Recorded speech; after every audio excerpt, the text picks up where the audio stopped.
அன்பு தமிழ் நெஞ்சங்களுக்கு வணக்கம். ஃபர்ஸ்ட் ஷோ நிகழ்ச்சிக்கு உங்களை அன்போடு வரவேற்கின்றேன். இன்றைய ஃபர்ஸ்ட் ஷோ நிகழ்ச்சியில் விஸ்வநாத் அண்ட் சன்ஸ் திரைப்படத்தின் திரை விமர்சனத்தை தெரிந்து கொள்ளப் போகிறோம். வாங்க நிகழ்ச்சிக்கு போவோம். அம்மா தன்னை ஒரு நல்ல மகனாக வளர்த்திருப்பார்.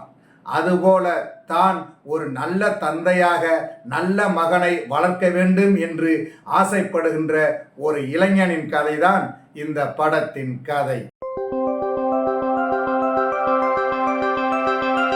நிர்மலா தேவியின் மகன் சஞ்சய் விஸ்வநாத், அதாவது ராதிகாவின் மகன் சூர்யா, இப்படி வச்சுக்கங்க, அப்பதான் ஈஸியா புரியும். அவர் சின்ன வயசுலேருந்தே நல்லா வளர்ந்துருப்பாரு. பெரிய வயசானாலும் அம்மா சொல்றத அப்படியே கேட்பார். அம்மாவுக்கு பெரிய கனவு இருக்கும். அதாவது துப்பாக்கி சுடும் போட்டியில் உலக அளவில் ஒலிம்பிக்கில் விருது வாங்கணும் அப்படின்னு அம்மா ஆசைப்படுவார். அதே மாதிரி அதில் வென்று ஒலிம்பிக்கில் பதக்கம் வாங்கிட்டு வந்து அம்மா காலையில் வைப்பார். அந்த மாதிரி அம்மா நினைக்கிறத ஆசைப்பட்டு செய்யக்கூடிய மகனாக இருப்பார். அவங்களுக்கு இன்னொரு ஆசை இருக்கும். அதாவது மகன் சொன்னதை செஞ்சுட்டான், இருந்தாலும் அவனுக்கு நாம செய்ய வேண்டிய ஒரு விஷயம் இருக்கு இல்லையா, அவனுக்கு ஒரு கல்யாணம் பண்ணி வைக்கணும். அந்த கல்யாணத்தை சூப்பராக பண்ணணும், அவனுக்கு ஒரு வாரிசு வரணும், அவனை தூக்கி கொஞ்சணும் அப்படின்னு ஆசைப்படுவாங்க. ஆனால் சூர்யாவுக்கு கல்யாணத்தில் இஷ்டம் கிடையாது. என்ன காரணத்தினாலும் கிடையாது, கதையில் ஒரு முக்கியமான விஷயம்.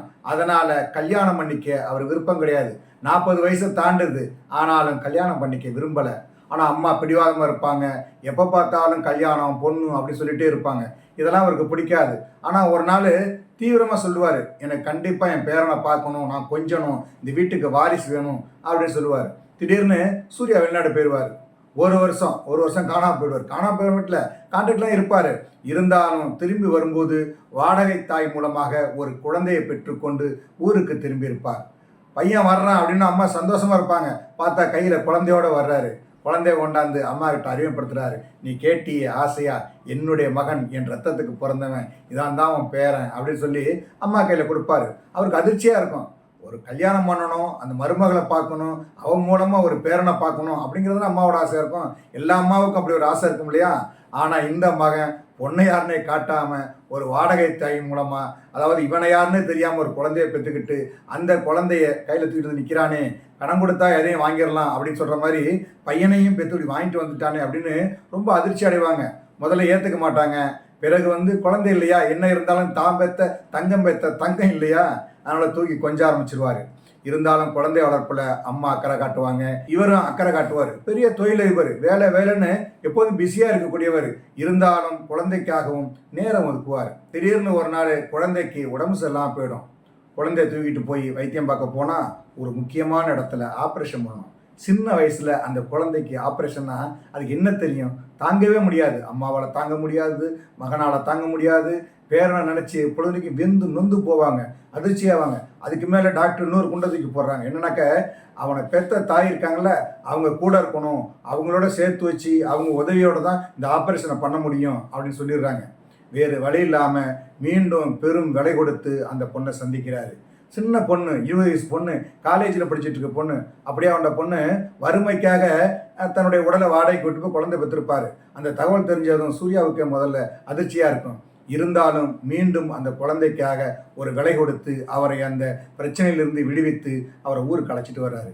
அதாவது தன்னுடைய மகன் தான் பெற்றிருக்கோம் அப்படின்னு இருந்தாலும் அது ஒரு வேலை, ஒரு கடமை, பணத்துக்காக செஞ்சது அப்படின்னு சொல்லிட்டு தான் இந்த வீட்டுக்கே அடியெடுத்து வைப்பார். இங்கே வந்த பிறகு குழந்தை மேலே அன்பு, சூர்யா மேலே அன்பு, இப்படி ஒரு ஜாலியான கேரக்டர். வீட்டுக்கு வந்தோம், தான் வேலை செஞ்சோம், ஆப்ரேஷன் முடிஞ்ச பிறகு போகிறோம் அப்படின்னு இல்லாமல் நாளடைவில் குழந்தையோட ஒட்டிக்குவார், மாமியா கூட ஒட்டிக்குவார்.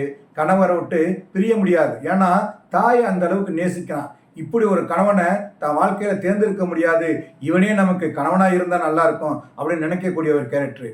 அதனால் அவனை லவ் பண்ண ஆரம்பிச்சிருவார். சூர்யாவுக்கு அந்த ஆசை வரல. காரணம், தன்னை விட 20 வயசு இளமையான பொண்ணு. அதனால் அந்த பெண்ணிடமிருந்து விலகி செல்வார் சூர்யா. ஆனால் அந்த பெண் விட மாட்டா, ரொம்ப தீவிரமாக காதலிப்பா, முன்பை விட மிக சந்தோஷமாக காதலிப்பா. இருந்தாலும் அறுவை சிகிச்சை முடிந்து அவர் திரும்ப வேண்டிய சூழ்நிலை வருகிறது. பணம் கொடுத்ததற்கு வேலை முடிந்துவிட்டது, கிளம்பு என்று சொல்லுகின்ற நிலை. ஆனாலும் குழந்தையை விட்டும் சூர்யாவை விட்டும் ராதிகாவை விட்டும் போக மனசில்லாமல் இருக்கிறார். அதை தவிர்ப்பதற்கு முயற்சி செய்கிறார். ஆனால் முடியவில்லை. அவரை வெளிநாட்டுக்கு அனுப்புவதில் தீவிரமாக இருக்கிறார் சூர்யா. ஏன்னா அவர் கல்யாணமே பண்ணிக்க கூடாதுன்னு நினைக்கக்கூடிய கேரக்டர். அதனால் அவர் அனுப்பிவிட முயற்சி செய்கிறார். அதன் பிறகு என்ன நடக்கிறது? சூர்யா ஏன் கல்யாணம் செய்ய மறுக்கிறார்? அதற்கான காரணம் என்ன? கதாநாயகி வெளிநாடு போனாரா அல்லது குழந்தையுடன் சேர்ந்தாரா, மாமியாருடன் இணைந்தாரா உட்பட பல கேள்விகளுக்கு மீதி படம் பதில் சொல்கிறது. இந்த படத்தில் சஞ்சய் விஸ்வநாத் என்கிற தொழிலதிபர் கதாபாத்திரத்தில் சூர்யா நடித்திருக்கிறார். ஒரு பணக்கார இளைஞனின் நடவடிக்கை, ஸ்டைல் என அந்த பாத்திரமாகவே அவர் தெரிகிறார். தன்னை விட வயது குறைந்துள்ள பெண்ணின் காதலை ஏற்க மறுப்பது, திருமணம் செய்து கொள்ளக்கூடாது என்பதில் உறுதியாக இருப்பது, அம்மாவின் மீது அளவுக்கு மிஞ்சிய பாசத்தை மறைமுகமாக வெளிப்படுத்துவது, தன்னை நம்பியவர்களை மதிப்பது, அவர்களுக்கு உதவுவது என்று அந்த பாத்திரத்திற்கான தனது நடிப்பை மிக பிரமாதமாக வழங்கி அந்த பாத்திரமாகவே தெரிந்து நம்மை ஈர்க்க வைக்கிறார். அவருடைய நடிப்பும் சிச்சுவேஷனும் நம்மையும் அறியாமல் நம் கண்களை குளமாக்குகிறது. எமோஷனில் அழுது தவிக்கிறோம். அப்படி ஒரு நடிப்பை அவர் வழங்கியிருக்கிறார். கதாநாயகியாக மமிதா பைஜு நடித்திருக்கிறார். துடிப்பான கலகலப்பான பாத்திரம், பாசத்துக்கு ஏங்குகின்ற பாத்திரம், காதலிக்க துடிக்கும் பாத்திரம். அப்படி ஒரு அழகான கதாபாத்திரத்தில் மிகையில்லாத நடிப்பை கொடுத்து அந்த பாத்திரத்திற்கு வலு சேர்த்திருக்கிறார் மமிதா பைஜு. சூர்யாவின் அம்மாவாக நிர்மலா தேவி என்கிற கதாபாத்திரத்தில் நடித்திருக்கிறார் ராதிகா சரத்குமார். அவரை தவிர இந்த பாத்திரத்தில் வேறொருவரை நினைத்து பார்க்க கூட முடியாது. அந்த அளவுக்கு அந்த பாத்திரத்தில் சும்மா பிச்சு மேஞ்சிருக்கிறார். கலகலப்பான பாத்திரம், சென்டிமெண்டான பாத்திரம், யோசிக்க வைக்கக்கூடிய பாத்திரம், எல்லாவற்றையும் ஏற்றுக்கொள்கின்ற பாத்திரம், மகனோடு போராடி அவனுடைய அன்பை பெறுவது, அன்புக்கு அடங்குவது, அது போன்ற ஒரு நல்ல கதாபாத்திரம். அதில் நன்றாக நடித்து அந்த பாத்திரமாக தெரிகிறார் என்றால் அதற்கு அவருடைய நடிப்பும் திறமையும் அவருடைய அனுபவம் தான் காரணமாக இருக்கிறது. சூர்யாவின் தந்தையாக ராஜீவ் மேனன் நடித்திருக்கிறார். அவருடைய இரண்டாவது மனைவியாக ரவீனா டாண்டன் நடித்திருக்கிறார். ரவீனா டாண்டனின் பெற்றோராக நடித்திருப்பவர்கள் ரவீனா டாண்டனின் மகள், நாயகனின் வக்கீல் மாமா, டாக்டர் அத்தை, குழந்தை அபய், தாலி வெங்கட் என படத்தில் நிறைய பேர் நடித்திருக்கிறார்கள். இந்த படத்திற்கு நிமிஷ் ரவி ஒளிப்பதிவு செய்திருக்கிறார். நாமெல்லாம் பணக்கார வாழ்க்கையை வாழ முடியாது, சாதாரண வாழ்க்கை தான் வாழ்கிறோம் அப்படின்னு நினைக்கிறோம் இல்லையா? அந்த பணக்கார வாழ்க்கையை வாழ்கின்ற ஒரு நல்ல அனுபவத்தை தருகின்ற வகையில் ஒவ்வொரு காட்சியையும் மிக பிரம்மாண்டமாக படமாக்கி அந்த பெரிய வீட்டிற்குள் நம்மையும் நுழைய வைத்து அங்கு நடக்கும் சம்பவங்களை பார்க்க வைக்கின்ற ஒரு நல்ல அனுபவத்தை தந்திருக்கிறார் ஒளிப்பதிவாளர் நிமிஷ் ரவி. ஒவ்வொரு பிரேமும் மிக பிரம்மாண்டமாக இருக்கிறது. ஒவ்வொரு காட்சியும் நம் மனதை கட்டி போடுகிறது. காட்சிகள் மாறி மாறி செல்கின்றன. ஆனால் அதற்கு கண்களை உறுத்தாத படத்தொகுப்பை தந்திருக்கிறார் படத்தொகுப்பாளர் நவீன் நூலி. இந்த படத்திற்கு ஜிவி பிரகாஷ் இசையமைத்திருக்கிறார். ஜிவி பிரகாஷ் இசைனாலே பெரிய எதிர்பார்ப்பு இருக்கும். அதே மாதிரி இந்த படத்தின் பாடல்களை ரொம்ப படத்தோடு ஒன்றி இசையமைத்திருக்கிறார். அதாவது பின்னணி இசையும் ஒரு மெலடி பாடல் போல படம் முழுக்க நம்மை அழைத்து செல்கின்ற அளவுக்கு நல்ல இசையை தந்து படத்தோடு ஒன்றி நம்மையும் ஒன்ற வைத்திருக்கிறார். அது அவருடைய திறமை.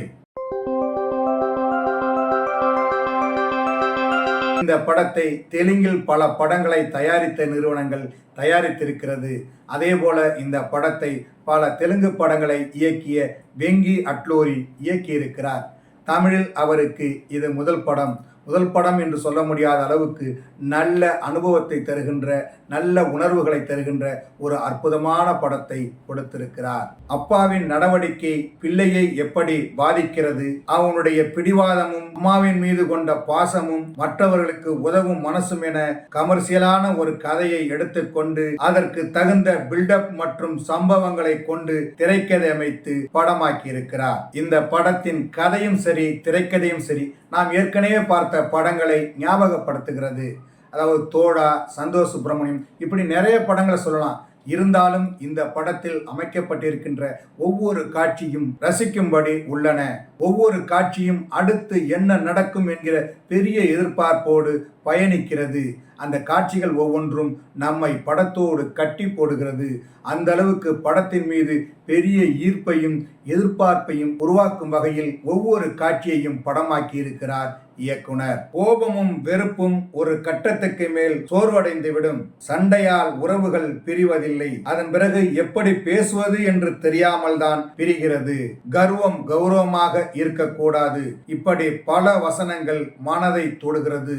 அதே போல பல காட்சிகள் நம் மனதை பெரிதும் பாதிக்கிறது. சென்டிமெண்டால் கண்களை கலங்க வைக்கிறது. எளிமையான கதை, இயல்பான காட்சிகள், கலகலப்பான சம்பவங்கள்னு படம் போகுது. படம் போறதே தெரியாத அளவுக்கு படம் போகுது.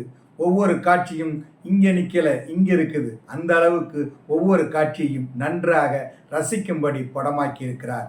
அதனால் இந்த படத்தை தனியாக பார்க்குறத விட சொந்தக்காரவங்களோட குடும்பத்தோட சேர்ந்து பார்க்கணும். அப்படி சேர்ந்து பார்த்தா தான் நல்ல அனுபவமாக இருக்கும். சிரிக்க வேண்டிய இடத்துல சிரித்து, அழ வேண்டிய இடத்துல அழுது, திருந்த வேண்டிய இடத்துல திருந்தி. ஏன்னா எல்லா மனக்காயங்களும் இருக்கும் எல்லாருக்கும். அந்த மனக்காயங்களெல்லாம் போக்குவதற்கு ஒரு நல்ல அருமருந்தாக இந்த படம் இருக்கிறது. அதனால என்னவோ இந்த படம் எனக்கு ரொம்ப பிடிச்சிருக்கு. உங்களுக்கும் பிடிக்கும் அப்படின்னு நான் நம்புகிறேன். அதனால் நல்ல படங்களை விரும்பி பார்த்து அதை என்கரேஜ் செய்யும் ஒவ்வொரு ரசிகரும் இந்த படத்தை கண்டிப்பாக பார்க்க வேண்டும். என்ன நேயர்களே, விஸ்வநாத் அண்ட் சன்ஸ் திரைப்படத்தின் திரை விமர்சனத்தை தெரிந்து கொண்டீர்களா? சரி, தமிழ் வலைக்காட்சியை தொடர்ந்து பாருங்கள். தமிழ் வலைக்காட்சியை லைக் பண்ணுங்க, ஷேர் பண்ணுங்க, கமெண்ட் பண்ணுங்க, சப்ஸ்கிரைப் பண்ணுங்க. தமிழ் வலைக்காட்சியின் புதிய அப்டேட்டுகள் உடனுக்குடன் உங்களுக்கு தெரிய வர அருகில் உள்ள பெல் பட்டனை மறக்காமல் அமுக்குங்க.